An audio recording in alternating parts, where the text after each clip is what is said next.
আরে ধুচ্ছে আজকে তো এগুলোকে ফেলেই দিব। ইয়া আরে হাই হাই রে, ওই চম্পা ফেলে কেন এগুলোকে? আরে রাজা তুই এটা কি বলিস, না ফেলে কি করবে? এগুলো কেউ খায় নাকি? আরে দেখি তো এগুলো কি ভালো আছে নাকি? আরে এটা তো একদম ভালো আছে চম্পা, ফেলে কেন? এটা তো রান্না করলে খেতে তো অনেক মজা হবে চম্পা, তুই কি জানিস? এই রাজু তুই একটা কাজ করে এই মাংসগুলোকে কুকুরের বাচ্চাটাকে দিয়ে দে। আরে চম্পা না কি বলিস, এটাকে তো আমি বাসায় নিয়ে গিয়ে রান্না করে খাবো। এই মাংসগুলো কত ভালো রয়েছে। আরে ভাইয়া কি ব্যাপার, তুমি কি পাগল নাকি? এটা করছো কেন তুমি?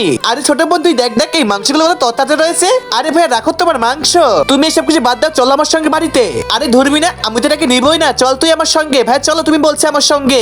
বন্ধুরা তোমরা যদি আপেল খেয়ে থাকো ভিডিওটাকে লাইক করে দাও, আর চকলেট খেয়ে থাকো চ্যানেলকে সাবস্ক্রাইব করে দাও, আর তুমি কোন ক্লাসে পড়ো কমেন্ট করে বলে যাবে কিন্তু।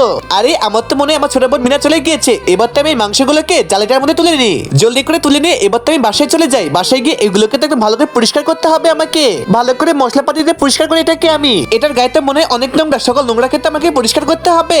এই তো বাবা এগুলোকে তো পরিষ্কার করা সুন্দর করে হয়ে গিয়েছে, আমার কাজ তো মনে হয় প্রায় কমপ্লিট হয়ে গেল।